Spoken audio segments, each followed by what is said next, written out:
She stood in the rain, holding her starving son, forgotten by the world. He drove by in a luxury car and stopped. What happened next will restore your faith in humanity.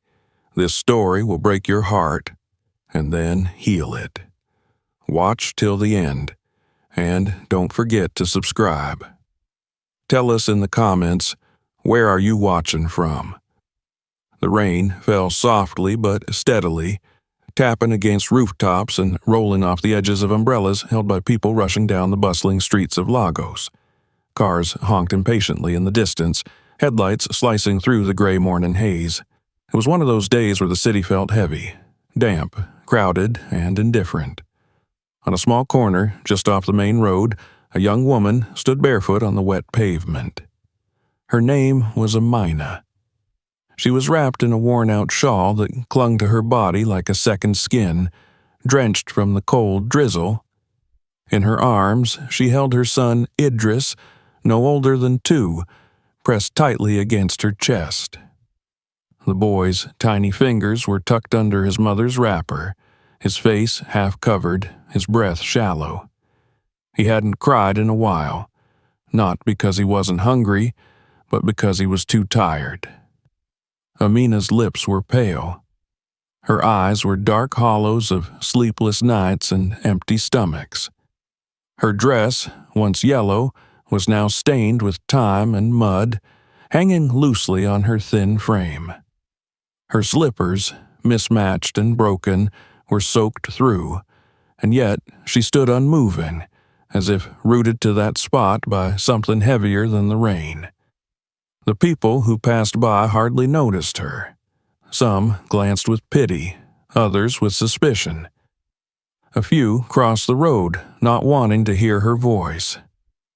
2 young men stopped nearby, whispering just loud enough for her to hear. "She's been here since morning," one said, shaking his head. "Probably one of those who borrow babies to beg for sympathy." "Yeah," the other replied. "These days you can't trust anyone. She might make more money in a day than we do in a week." Amina heard every word, but she didn't respond. She only looked down at her son, whose small face was wet and cold. Her lips trembled as she leaned closer to him. "Hold on, my baby," she whispered. "Mommy will find you something today. I promise." She reached out a hand to the crowd. Her voice was weak, fragile, but full of desperation. "Please, even just bread for my son. He hasn't eaten. Please." No one stopped. The rain kept falling. Time moved. Amina didn't. What she didn't know was that just a few streets away, a black SUV was inching through the Lagos traffic. Inside, seated in the back seat with a leather briefcase on his lap and his eyes fixed on his phone, was Adam Suleiman, a billionaire known across Nigeria for his business empire, his luxurious properties, and his sharp business acumen. Today was a critical day for Adam. He had a high-level meeting scheduled with a group of international investors who had flown in from Europe. The meeting had the potential to double his company's revenue. Everything had to be perfect. But as the SUV crept forward, Adam glanced out the window absently, just as they passed a bend in the road. That's when he saw her. A woman, soaked to the bone, holding a baby in her arms like her very life depended on it. Adam leaned forward. "Stop the car," he said suddenly. The driver looked at him through the mirror. "Sir?" "Stop." The SUV pulled over slowly. Adam opened the door himself and stepped into the drizzle.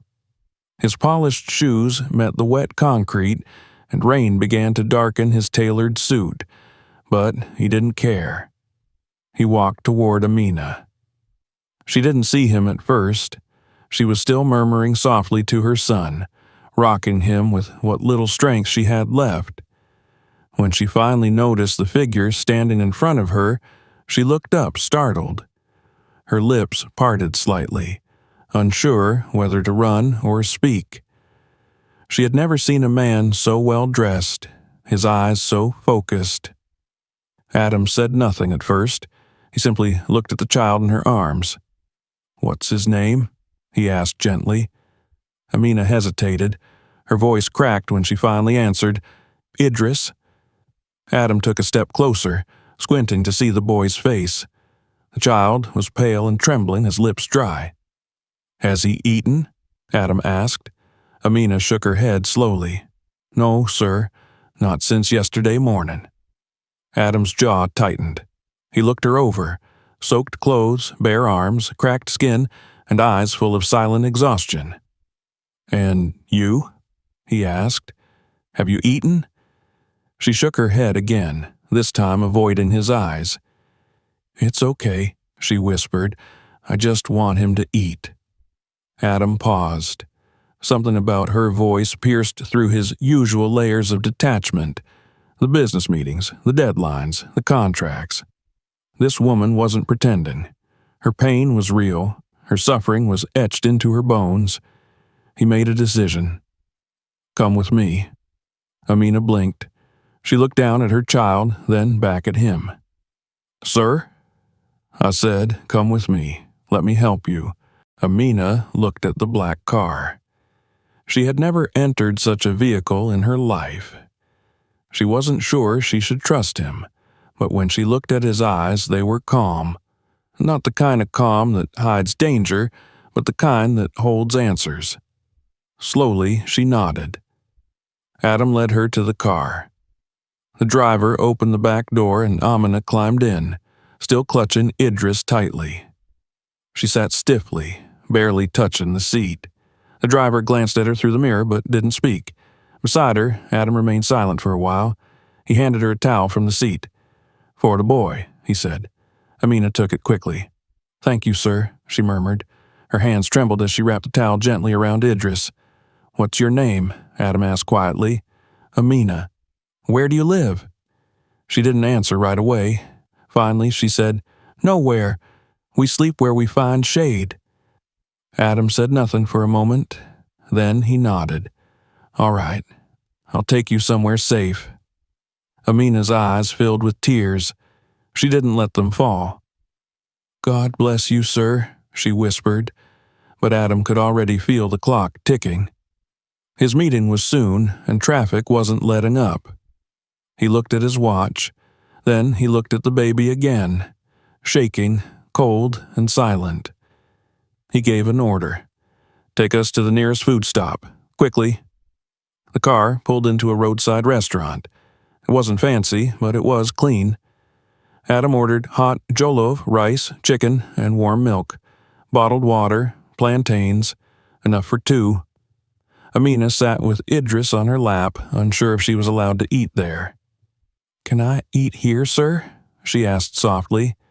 "Yes," Adam nodded. "Eat." She did, carefully, slowly. She fed Idris first, drop by drop. Then, when the baby drifted into sleep, she picked at her food like she feared it might vanish. Tears ran down her cheeks. She didn't try to stop them. Adam said nothing. He watched in silence. When she was done, she looked up. "Thank you, sir. God bless you." Adam leaned forward. "Tell me something, Amina. What happened to you?" She looked down at her son, then began to speak, softly, slowly, about life, loss, and love. How she was orphaned. How she worked hard for years. And then how she met Jibril, a taxi driver from a neighboring country who loved her and promised marriage. How he left to visit his family and never came back.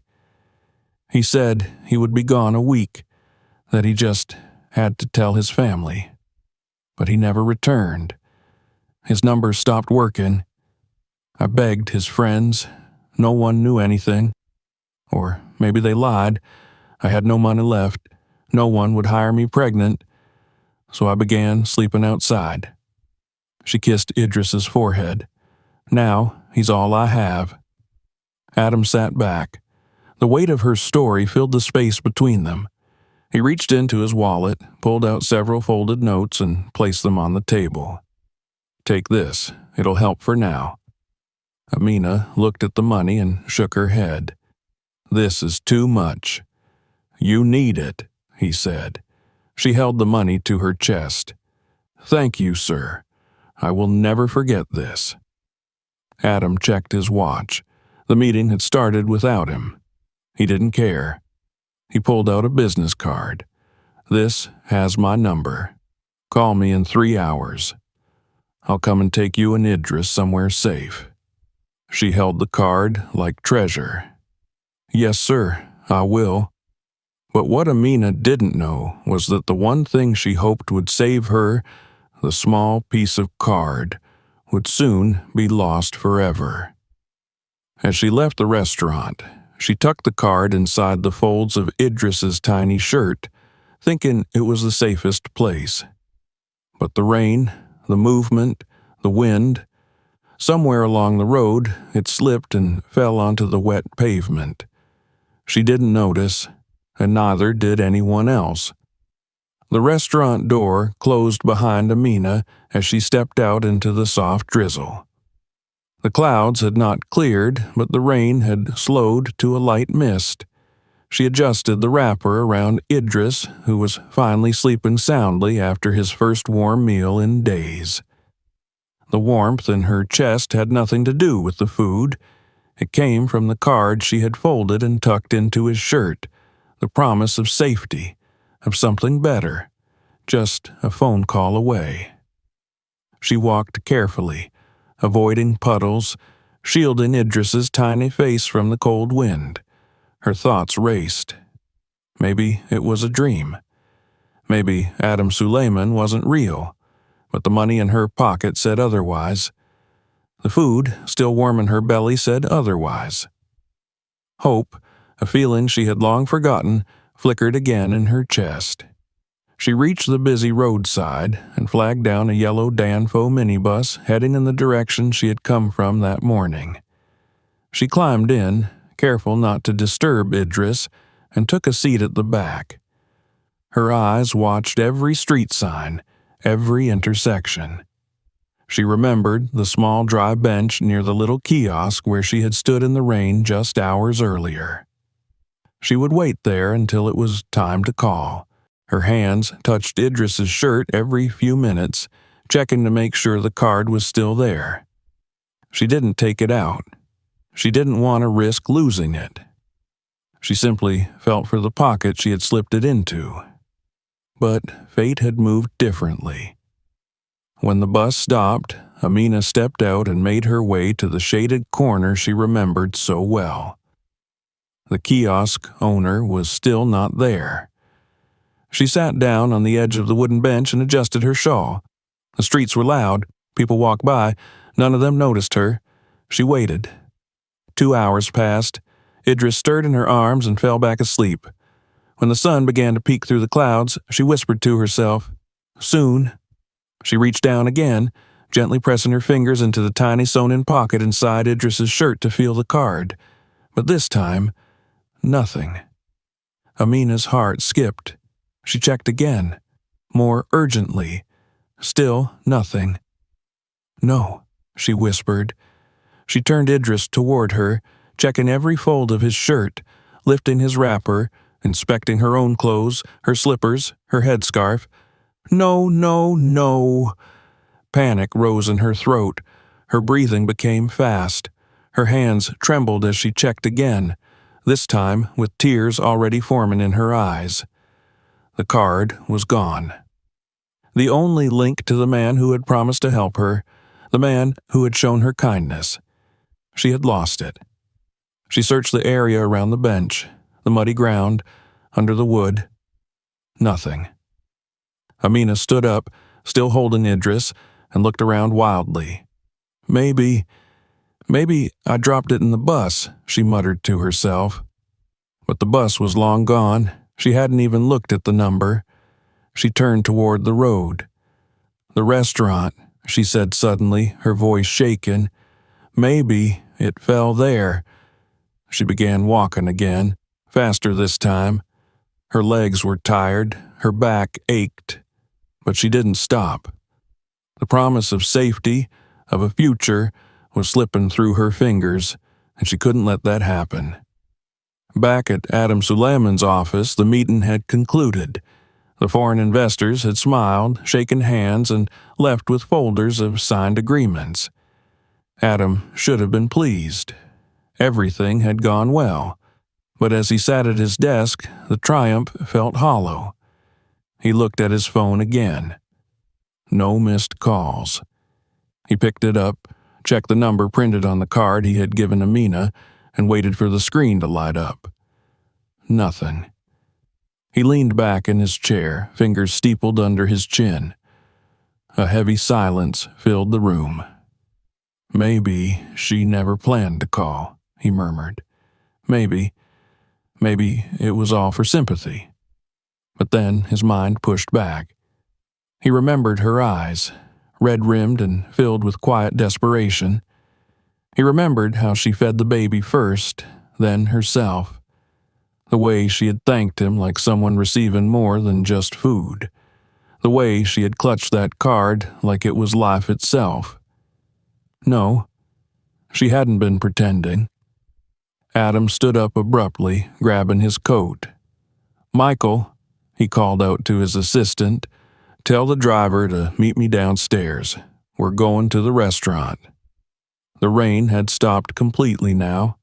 The ground was drying, leaving behind dark stains on the concrete. At the small roadside restaurant, customers came and went. Amina walked in quietly, holding Idris tightly against her side. She looked around. The table they had sat at earlier was clean. There was no sign of a card. She bent down, looking under the table. Nothing. She turned to a waitress behind the counter. "Please, did anyone find a small business card here today? I came earlier with a big man, in a black car." The waitress looked at her with mild confusion. "No, madam, we cleaned everything. Nothing like that was found." Amina's lips trembled.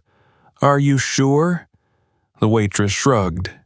"You can check again, but I don't think so." Amina stepped back out into the sun. Idris was beginning to wake up, his little face scrunched from the heat. She sat on the low concrete ledge outside the restaurant and held him to her chest. "I'm so sorry, my son," she whispered. "Mommy lost it. Mommy lost the only chance we had." Tears streamed down her face. But inside the restaurant, Adam had just arrived. He pushed open the door and looked around. Nothing had changed since morning. Then something on the ground near the entrance caught his eye. It was small, wet, soft at the edges. He bent down and picked it up. His heart jumped. It was his card, the one he had given her. The ink was still legible, though the corners were frayed. He stared at it for a long moment. "She didn't throw it away," he said under his breath. "She lost it." He walked slowly to the table where they had sat, placed the card on it, and sat down heavily. A waitress approached. "Sir, can I get you anything?" "Rice and chicken," Adam said softly, not looking up. She nodded and left. He leaned back, staring at the card, thinking. So many voices in his head. She never meant to call. She just used you. But another voice, the truer one, said, "She's out there, waiting, hoping." And just outside, only a few blocks away, Amina was boarding another Danfo back toward the place he had first seen her. The next day, the sky was clear. Bright sunshine blanketed the city, and the air was filled with the sounds of hustle, horns, and movement. Amina woke up early. She had barely slept in the unfinished building where she spent the night. Mosquitoes bit her skin. Her arms were sore, but her eyes were bright with determination. Today, she wouldn't beg. She had food now, thanks to Adam.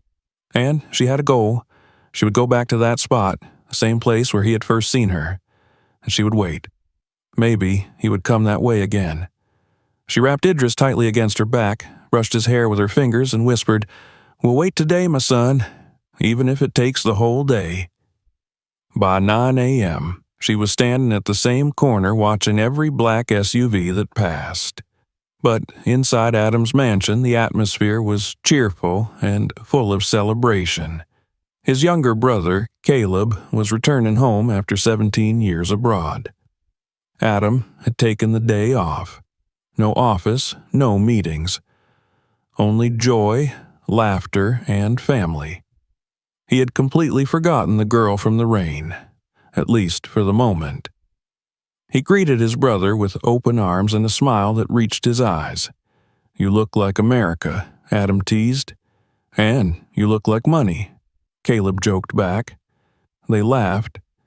In the kitchen, chefs prepared delicacies: pounded yam, grilled fish, spicy yawloaf rice. Music played. Friends came and went. But in a quiet corner of the compound, the driver stood watching the gates, troubled. He had gone with Adam to the restaurant the previous day. He had seen the card.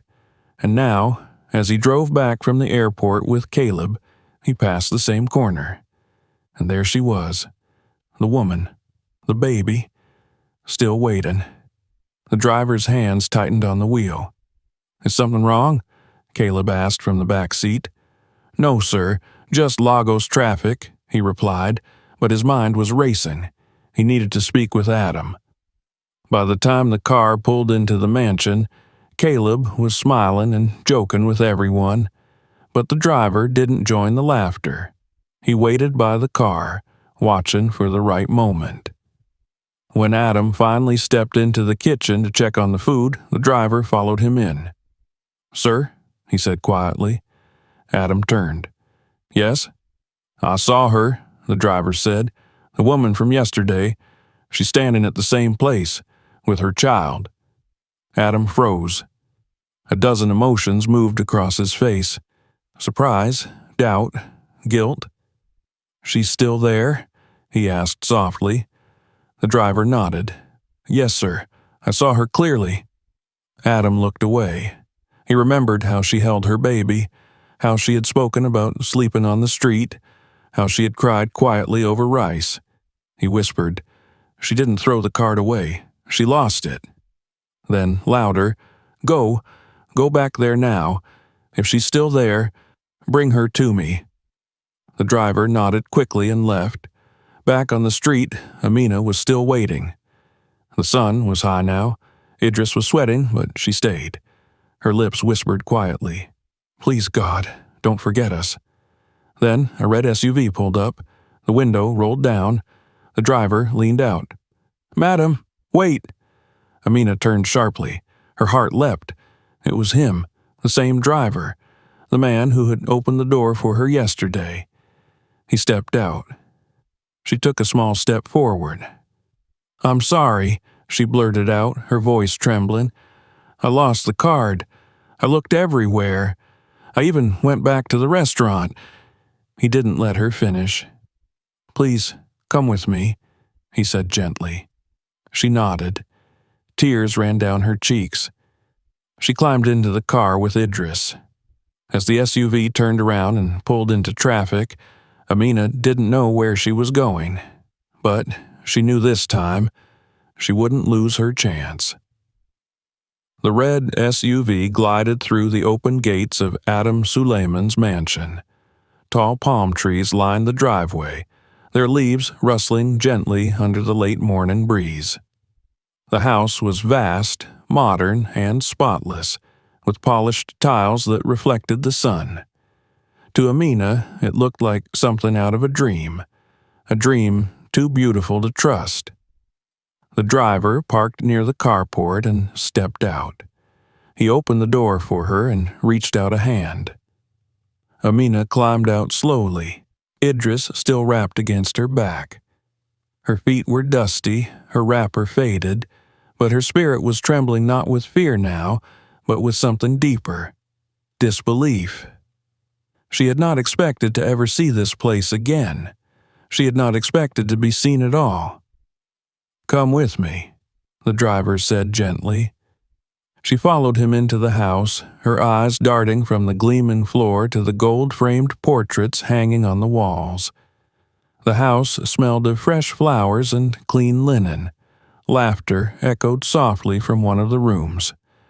Inside the living room, a group of well-dressed guests were seated on leather sofas, chatting and sipping drinks. In the center of it all stood Adam, dressed in a simple cream shirt and trousers, his face calm, his eyes scanning the room, until they found her. The moment their eyes met, the conversation in the room softened and then stopped altogether. Amina froze. Her knees bent instinctively as she dropped down to the floor, a gesture of gratitude, apology, respect, all in one. But Adam moved quickly toward her. "No," he said gently, reaching out to lift her up. "Please, don't kneel." She rose, shaky, clutching Idris, whose small face peeked sleepily from behind her shoulder. Adam turned briefly to his guests. "Excuse me," he said, and then guided her down the hallway without another word. The eyes behind them followed silently, filled with questions. At the far end of the house, he opened a guest room door. It was clean, cool, with a wide bed, fresh white sheets, a changing table, and soft lighting. A glass pitcher of water sat on the nightstand beside a small fruit tray. "This is for you," Adam said simply. "Take a proper bath, you and the boy. You can rest here." Amina's mouth opened slightly, but no words came. Her hands gripped the edge of her wrapper. "Thank you, sir," she managed at last. He nodded. "Someone will bring you clothes and food." Then he turned and left, walking back down the hallway toward the kitchen. There, the chef was preparing grilled goat meat and jollof rice, the aromas filling the air. "Make a fresh plate for the guest in the guest room," Adam instructed. "Include something soft for the child, and something sweet. She deserves that." "Yes, sir," the chef replied with a knowing smile. Hours later, the sun had shifted in the sky. The guests had left. Caleb, Adam's younger brother, remained in the lounge, sipping orange juice and flipping through an old photo album. When Adam returned to the living room, Caleb looked up. "Was that the woman you mentioned yesterday?" he asked. Adam nodded, sitting down beside him. "I thought she had thrown the card away," Adam said softly, "but she didn't. She lost it." Caleb nodded slowly, flipping another page. Then he closed the album and looked at his brother. "What's her name?" "Amina." "And the boy?" "Idris. He's 2. Caleb leaned back and rested his arm on the edge of the sofa. His face grew still. "Do you know what I saw when I looked at her?" he said after a moment. "I saw our mother." Adam turned his head sharply. "She was struggling. We didn't understand it back then. But I remember her crying some nights when she thought we were asleep." Adam didn't speak. The memory hit them both like a quiet wave. "She worked until her hands were raw," Caleb continued. "She raised us with nothing. We never got to thank her properly, not before the cancer took her." There was a pause. Caleb sat up. "I want to do something for Amina." Adam looked at him with interest. "I've been thinking about buying an apartment building for rental purposes, but there's one unit that's vacant already. I'll give her the key." Adam blinked. "You're serious?" "I am. And not just that," Caleb added. "I want to set up a small business for her. Something manageable. A kiosk. We can assign someone to teach her how to run it. She needs dignity, not just food and clothes." Adam smiled slowly, pride swelling in his chest. "I was going to help her," he said quietly. "But you've just gone further." Caleb nodded. "She reminds me of someone who didn't get help in time. Maybe now we can rewrite that ending for someone else." Later that evening, the house was quiet.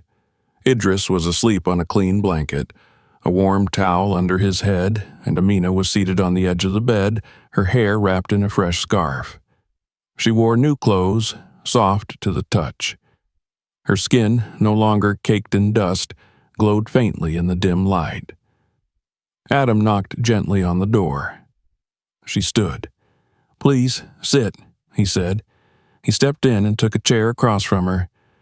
"You said you lost the card," he began softly. "Yes, sir," she replied. "I placed it inside my baby's shirt. I thought it would be safe there." Tears rose to her eyes again. "But when I reached the place, it was gone." Adam listened, silent. "I went back to the restaurant. I begged them to check. I looked on the ground, but it was nowhere. I thought maybe I had lost everything again." Adam exhaled. "You didn't. You're here now." She nodded, swallowing her tears. I haven't had a phone for over a year," she added. "It stopped working before I gave birth. I couldn't afford to fix it." Adam nodded. He had already guessed that. He looked at her, really looked, not at the dust or hunger, but at the will, the quiet strength. He leaned forward. "I want to help, not just today. I want you to think, is there something you know how to do, or something you want to learn?" Amina blinked, uncertain. "I used to fry puff-puff on the roadside, back when I had a table and a fire pan," she said quietly. "People liked it. I made money. Then the landlord sold the land, and everything ended." Adam smiled. "I know someone who can help you get it all back, but in a better place, in better conditions." She gasped softly. "And tomorrow we'll get you a new phone. We'll retrieve your old number. You should be reachable. You never know who might need to find you." Tears streamed down her face. "I don't know how to thank you, sir," she whispered. "You already have," Adam said gently.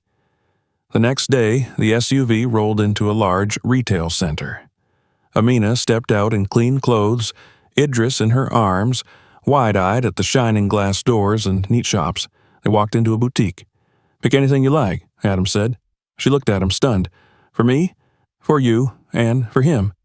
At first, she was hesitant, but as attendants brought out small shirts, tiny shoes, warm baby socks, Amina smiled and began choosing, slowly, then more confidently. Next was the phone shop, a brand new phone, simple, strong, her old number restored within the hour. She held the phone in her hand like it was made of diamonds. "God bless you, sir," she said, voice shaken. They drove back in silence. She kept glancing at her son, then at Adam, then back at the phone. She didn't know how to begin saying what was in her heart, but he seemed to understand. That evening, when they arrived back home, Caleb was already waiting in the living room. "I want to show you something," he said, rising. Adam and Amina followed him into the car. The drive was quiet. They arrived at a modest apartment building, not luxurious but new and well kept. Trees lined the fence. The gate was painted a soft green. Inside, Caleb led them to a ground-floor apartment. He reached into his pocket and pulled out a key. "This is yours," he said to Amina. She blinked. "My what?" "Your home," Caleb said with a soft smile. "You and Idris deserve stability." Her knees buckled. She fell to the floor and began to cry. Adam knelt beside her, lifting her up again. "Stand tall," he said. "You've earned this." Inside, the apartment smelled of fresh paint. The kitchen had a new stove. There was a baby cot in the bedroom, but that wasn't all. Caleb led her to a small kiosk space just around the corner from the apartment, already stocked with cooking utensils, flour, sugar, oil, a fryer. A banner hung above the door, Amina's kitchen. She cried again, not with despair, but with joy. Real joy, the kind that takes your breath away, the kind you never expect to come.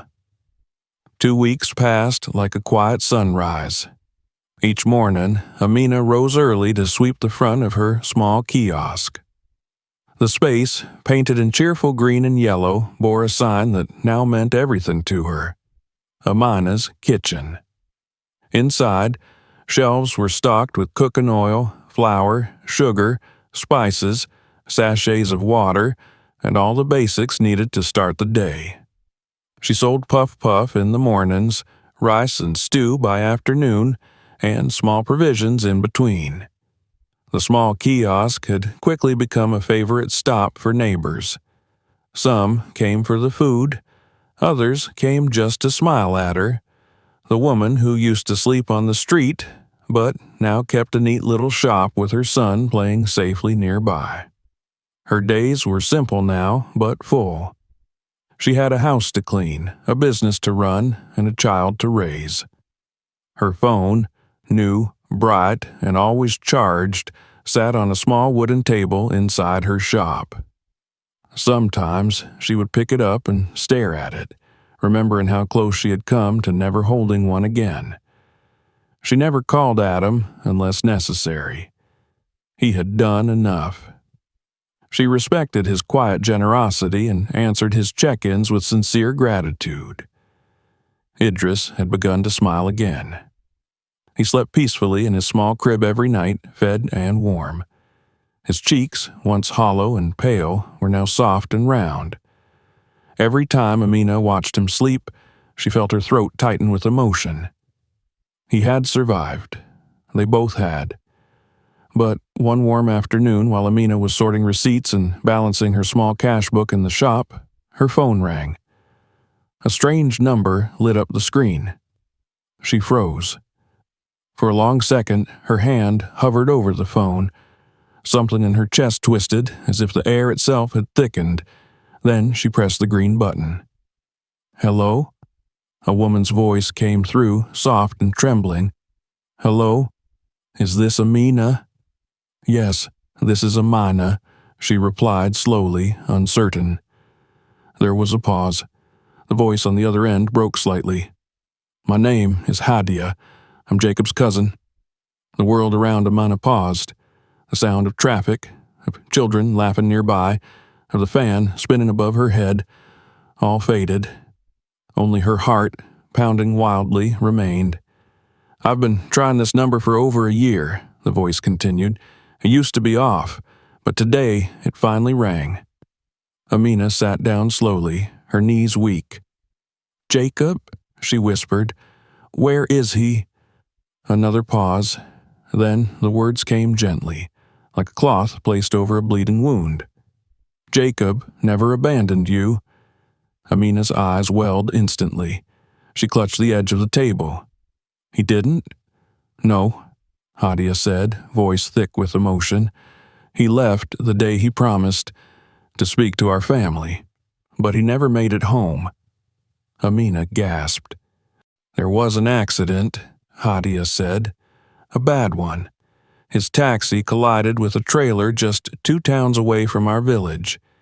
He was in a coma for 4 months, and then he passed away quietly." Silence. Amina said nothing. She couldn't. Her mind had gone still. "I found his phone," Hadia went on, her voice cracking. "I saw your messages, your calls. I read every one. I know you loved him. I know he loved you." Tears rolled down Amina's cheeks. For years she had wondered, why didn't he come back? Why didn't he call? Why would someone who held her so tenderly just vanish? And now she knew. He never meant to leave. He simply never made it back. "My heart is breaking all over again," Amina whispered. "Mine, too," Hadia said. "But there's something else. Jacob's mother, she's still alive. She's very old now. She cries often. She believes Jacob left this world without anything to show for his life. No wife, no child, no goodbye." Amina wiped her tears slowly. "She was wrong," she said quietly. "He left behind a daughter." There was a long silence on the line. "She's his?" Hadia finally asked. "Yes," Amina whispered. "Her name is Idris." The voice on the other end broke into soft, relieved sobs. You don't know what this means. You don't know what this will do for her heart. Please, would you allow us to see her?" Amina nodded, though no one could see her. "Yes," she said. "She deserves to know her grandmother. I'll make arrangements." "Thank you," Hadia whispered. "Thank you for not giving up. Thank you for keeping her." When the call ended, Amina sat in silence. Not the kind of silence that comes with fear or hunger, but the kind that brings peace. The kind that follows after a long storm. She looked over at Idris, who was sleeping in his cot behind her, his chest rising and falling gently. She got up and knelt beside him, brushing his curly hair with her fingers. "Your father didn't leave us," she whispered. "He just couldn't come back." She laid her head beside her son and closed her eyes. For the first time in a long time, her tears weren't of sadness, but of release. She had answers now. The weight she had carried alone for years was finally lifting. 3 days later, Adam and Caleb stopped by Amina's shop. They brought fruit baskets, a new baby blanket, and a box of early learning books for Idris.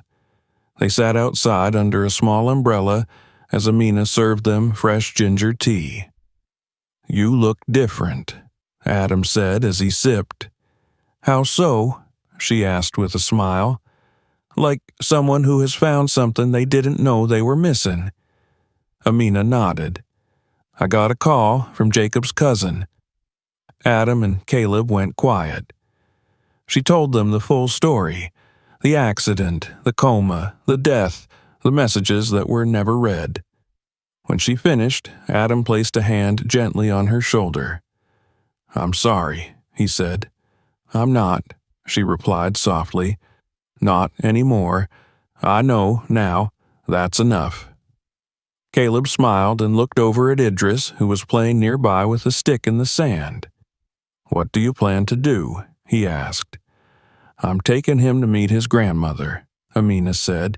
"She should know she has family left." Adam nodded in approval. Amina continued. "And when I come back, I'll grow this business. I want to make it into a real shop one day. Maybe hire other mothers. Maybe give someone else a chance." Adam smiled. "That's what real wealth is," he said. "When you lift others, not just yourself." Caleb raised his cup of tea in a small toast. "To second chances," he said. Amina raised her own. "To kindness, to dignity, and to not giving up." Their cups clinked softly. The sun shone down over the little shop, over the street that had once held only hunger and rain, and now held laughter and purpose. And as the breeze passed gently through the trees, Amina closed her eyes. She had come from the dirt, but she had bloomed, not because of miracles, but because someone stopped, someone listened, someone cared. If this story touched your heart, please give it a like and share it with someone who needs hope today. Make sure to subscribe for more emotional and powerful stories coming soon. And don't forget, tell us in the comments where in the world you're watching from. We'd love to hear from you.